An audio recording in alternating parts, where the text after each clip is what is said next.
விதிகளை மீறி American international பள்ளி ஒன்று தமிழகத்தில் இயங்கி வருவதாகவும், அது மட்டுமல்லாமல் ஆண்டுக்கு 20 லட்சம் ரூபாய் கட்டணமாக வசூலிக்கப்படுவதாகவும் ஆம் ஆத்மி கட்சியின் தலைவர் வசீகரன் பரபரப்பு குற்றச்சாட்டை வைத்திருக்கிறார். சென்னை வேளச்சேரி அருகே அமெரிக்க தூதரகத்தின் மேற்பார்வையில் இன்டர்நேஷனல் பள்ளி ஒன்று செயல்பட்டு வருகிறது.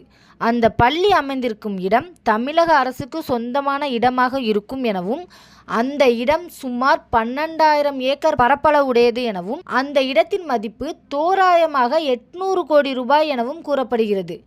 ஆனால் அந்த இடத்திற்கு 1 லட்சம் ரூபாய் மட்டுமே மாத வாடகையாக வசூலிக்கப்பட்டு வருவதாகவும், இதனால் தமிழக மக்களை சுரண்டும் முயற்சி எனவும் வசீகரன் குற்றம் சாட்டியுள்ளார். தமிழகத்தின் மற்ற தனியார் பள்ளிகள் அவரவர் சொந்த இடத்தில் பள்ளிகளை அமைத்திருக்கும் போதிலும் தமிழக அரசு விதித்திருக்கும் விதிகளுக்கு உட்பட்டு செயல்படுகின்றன.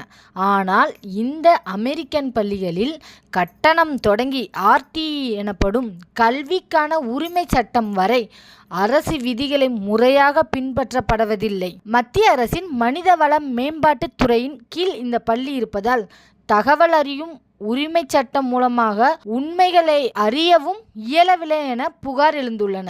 அதிமுக ஆட்சி காலத்திலிருந்தே இது தொடர்பான புகார்கள் எழுப்பப்படுவதாகவும் குறிப்பிட்ட வசீகரன், அதிமுக, திமுக என இரு அரசுகளும் இந்த பள்ளி குறித்த புகார்களில் கவனம் செலுத்தவில்லை எனவும் கூறியுள்ளார். அது மட்டும் இல்லைங்க, அதிமுக ஆட்சியின் போது PTR பழனிவேல் தியாகராஜனின் குழந்தை இந்த பள்ளியில் படித்தபோது அதிக கட்டணம் வசூல் பற்றி அவரே குற்றம் சாட்டியதாகவும், ஆனால் தற்போது திமுக மௌனமாக இருப்பதாகவும் வசீகரன் தெரிவித்துள்ளார். தமிழகத்தின் சாமானிய மக்களுக்கோ அரசுக்கோ பயன் தராத அரசு இடத்தில் இந்த பள்ளி செயல்பட வேண்டியதன் கட்டாயம் என்ன எனவும், மத்திய அரசு இது தொடர்பாக நடவடிக்கை எடுக்குமா எனவும் கேள்வி எழுப்பியுள்ளார் வசீகரன். இது குறித்து ஆம் ஆத்மி கட்சி சார்பில் முதல்வரை சந்திக்க இருப்பதாகவும் கூறி, பதில் கிடைக்கும் வரை தொடர் முயற்சிகளும் போராட்டங்களும் முன்னெடுக்கப்படும் எனவும் அவர் தெரிவித்துள்ளார்.